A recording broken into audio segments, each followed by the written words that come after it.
Welcome back to Good News Only. More good news, in fact, where every weekday we are recapping the good news only, and that is at 10:30, and then again at 1 p.m.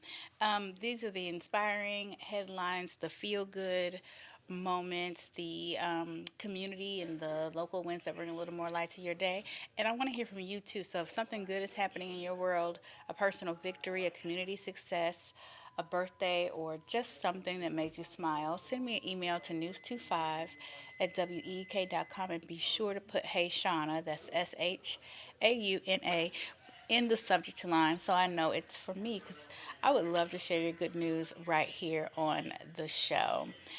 Today's show, as always, is packed with good news and reasons to smile. We are going to be talking about a couple stories that I promised that we would talk about in the 10:30 a.m. show, and we're going to be talking about some interesting stuff this segment. And I wanted to also let you know that there are going to be some days where it's just one me, okay, very irreplaceable. But that with that means that there are going to be some days where I am unable to be here. Um, so I want you to know that I'm going to make sure that I am kind of sort of here by recording some of our shows. So on the days that I'm not here, you will have fresh shows. They will be fresh and new, but I won't be live. And for those shows, I will make sure that on the screen you will see that it is recorded. But things will roll like usual, right? Like I'll still ask you questions and still ask you to answer them, and I'll still reply to them from wherever I am in the world. Maybe I'll go on vacation or something. I do like a good vacation. Maybe I'll go on vacation, or next month I'm going to visit one of my sisters for her birthday. So I'm going to go to her birthday dinner. That's where because she lives in the same city that Tay is going to school in Kansas City. So I will go to her birthday dinner and go to visit Tay at the same time. So I won't be here probably like that Friday. You'll know ahead of time, friend. But I will do a recorded show and we'll still do all our normal stuff. So if you reply to me while I'm there, I will, or you say something to me, I will reply to you on Facebook right from there. But the show won't be live, right? But I won't miss a day. You'll still see me. We'll still talk. We'll still interact. I just wanted you to be aware of that. And then I don't know, I try not to get sick. So hopefully I've made it through this winter, find some wood somewhere to knock, and I haven't gotten boom, and I haven't gotten sick. But just in case, I want to make sure I don't miss a beat with you because I enjoy spending time with you. Either way, we will be back after the break with more good news only.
Welcome back to more good news only. So, listen, Ramadan is the holiest month in the Islamic calendar.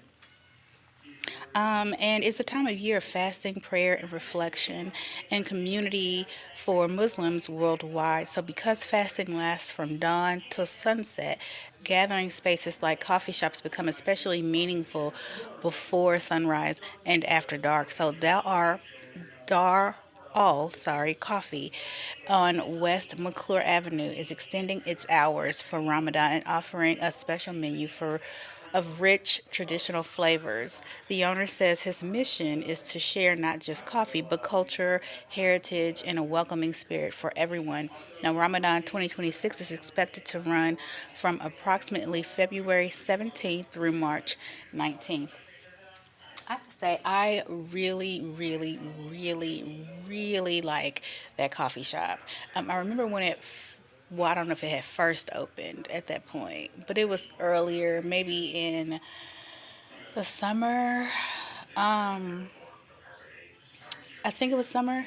Either way, my daughter found it on, Taylor found it on TikTok. And so we went there, of course, to try the Dubai chocolate covered strawberry thing. It was very good. But I was really impressed with the atmosphere and the menu, and just the people seemed, the energy seemed really nice in there. My niece loves it. She loves the little pistachio chocolate or Nutella waffle things. Loves those. I enjoy those as well, but she loves them. That's her favorite. If we come from that coffee shop and we don't bring her her stuff, she is upset. We better not go without her. And if we do, we better make sure we bring her favorites.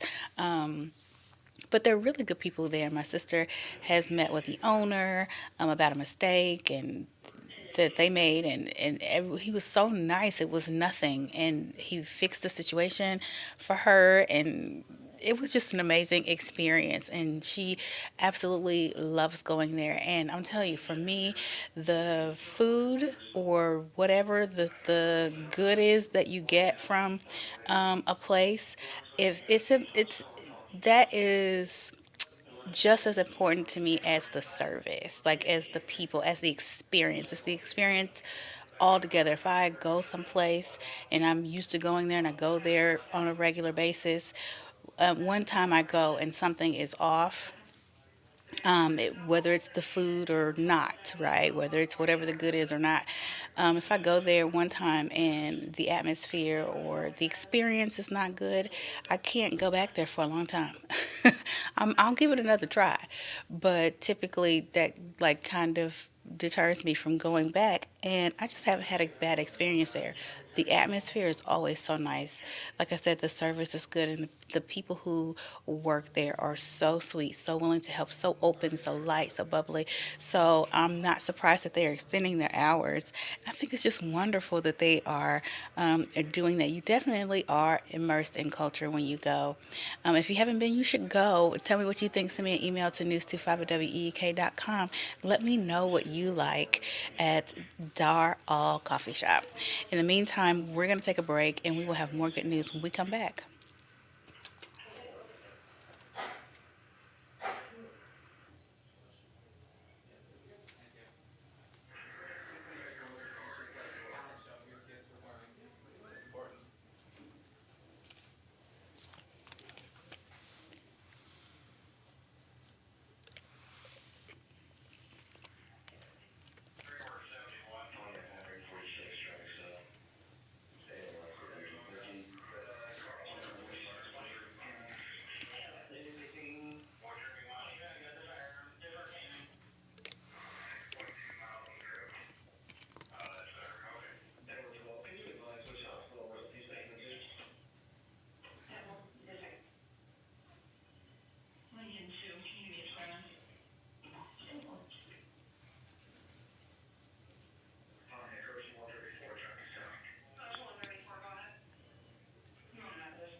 Welcome back to more good news only. So, listen, before we wrapped the 10 o'clock show, I was telling you about a story where parents are able to take their babies to work with them. And this is in Arkansas. They can now feel like every day is take your baby to work day.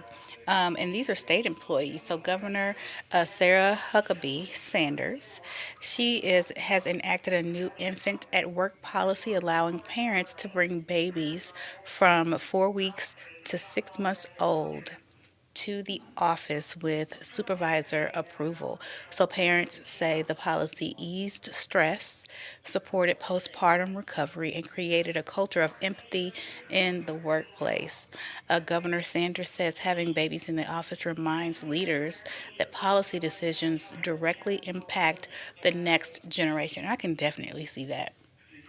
Supporters call it a family friendly step forward that could inspire other workplaces nationwide. So, Governor Sanders also said that whenever someone comes into our office, one of the ladies with a baby that you see here, she was saying that there was one point where there was a baby, and someone, if they come to her with a problem and they say, okay, we have an issue, a serious matter we need to discuss, they would hand her the baby while she received the news. And it just eased tensions around whatever that heavy topic was and made it much easier to discuss and much easier and quicker to handle. And I think that's really good because most people,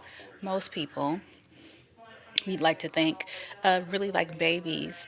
There's just a sense of gentle ease, calm patience, love, and just good feelings in general around babies, especially like care and protectiveness. So typically, people as human beings or as animals in general, we try and be a little gentler, a little bit more protective, and a sense of safety, right? We try to provide a sense of safety around babies, so you lower your voice and you're a little kinder, little easier. So that makes lots and lots of sense.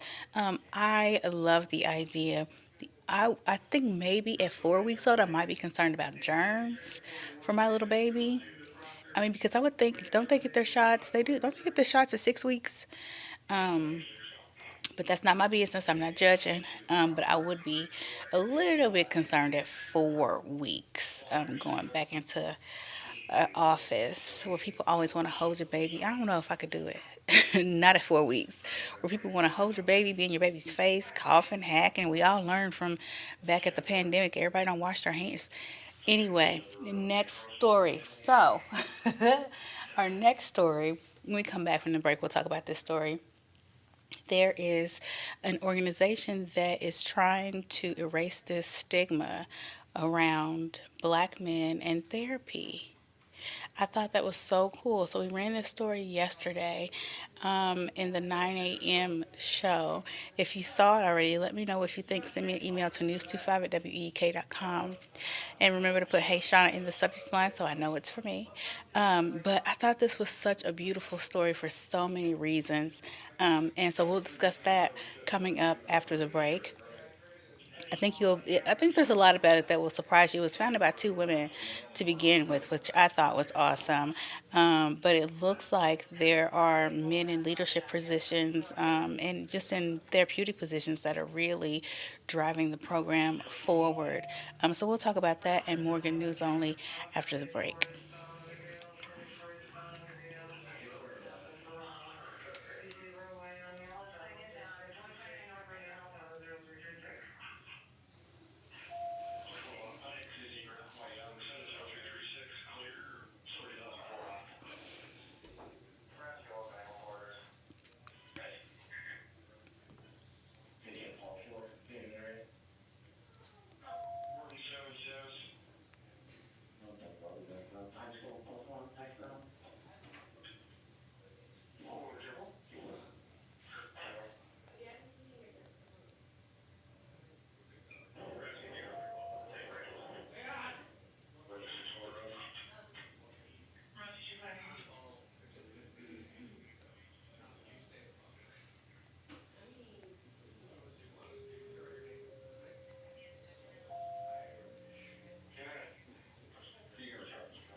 Welcome back to More Good News Only. Now, before the break, I was telling you about this organization, and if they're coming over here to have a meeting at, oh,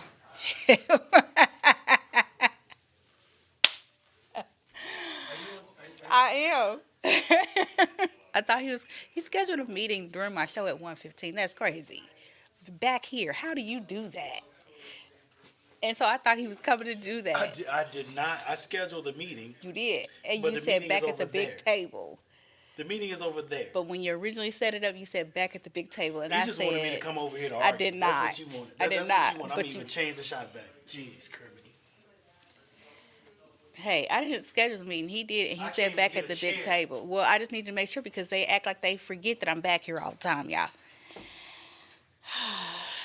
Well, speaking of, Black Men Heal is a working is they're an organization that's working to break the stigma surrounding black men and therapy, and I just think this is a great thing for men in general because I think well, if you don't know, statistics show that men have a higher suicide rate than women, especially when it comes to the way that they do it, the manner in which they do it with firearms and things like that.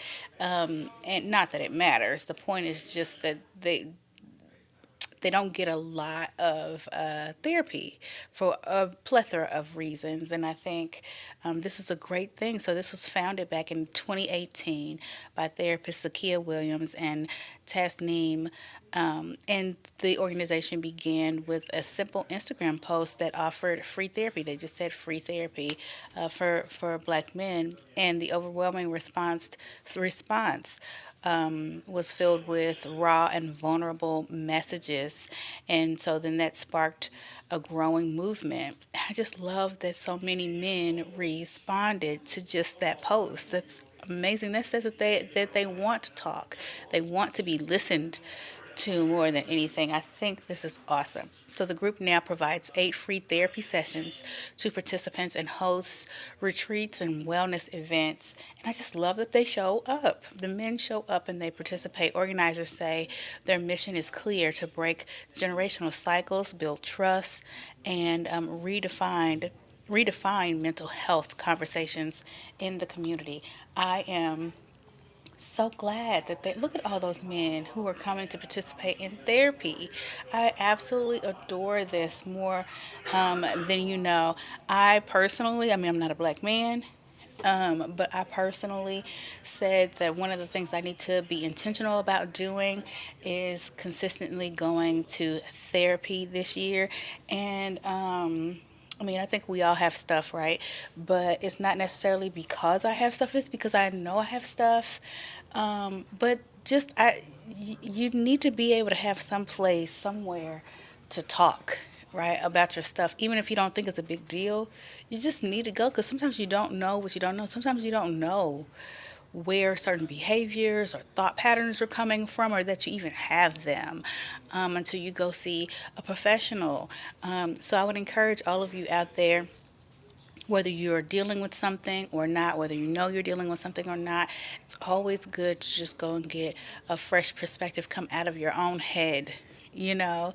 And sometimes you end up finding out that you're not as messed up or as in need of crazy like amounts of help as you think that you are. And if you are, so what?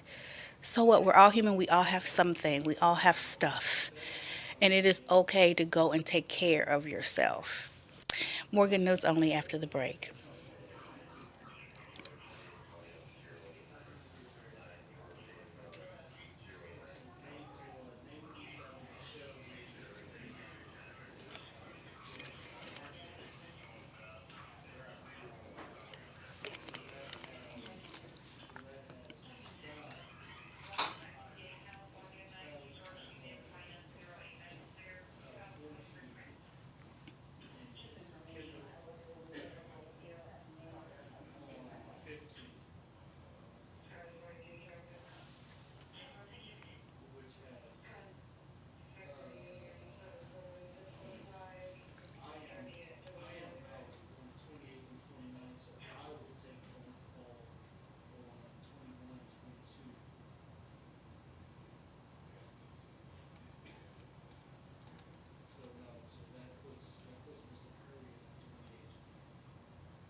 Welcome back to more good news only.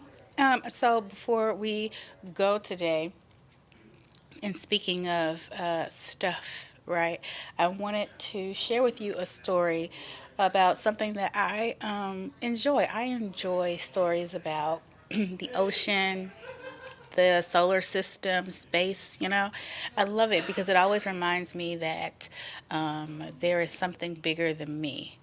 And it's something bigger than me, whatever you call it, that makes the world go round, that makes sure everything works according to plan, the way it's supposed to work. Nothing falls out of the sky, except for when it does. Either way, these stories always, stories like these and just the subject matter always makes me feel comforted in a weird way that everything is going to work out however it should work out. Even if it doesn't feel good in the moment, it's going to work out however it should. And it just makes me admire and be have a little gratitude for the fact that I get to live on Earth at this point in time. So, speaking of, we're going to talk about the Milky Way's heart and how it was captured in stunning details. So, astronomers have unveiled a breathtaking new image of the center of our Milky Way. I think it's so fitting that they call this the Milky Way's heart, and this is the month of heart health and heart matters of the heart love, right? So the image released by the European Southern Observatory reveals cold cosmic gas in unprecedented detail. It's the Milky Way's heart. Scientists stitched together massive amounts of data to create the largest database of its kind. The image highlights the raw material that fuels star formation in one of the galaxy's most extreme regions, and researchers say it will help them better understand how stars are born and evolve. The Milky Way's heart. I thought that was fitting for the month of heart health and the month of love. Well, that's a wrap for me. Now I want to hear from you. Please go to news25week.com and let me know what you thought about today's show. Don't forget to put Hey Shauna, that's SHAUNA, in the subject line so I know it's for me. In the meantime, be sure to check out all of the evening newscasts and meet me back here tomorrow morning at 10:30 a.m. I'm LaShauna Guy for 25 News. Have a wonderful day.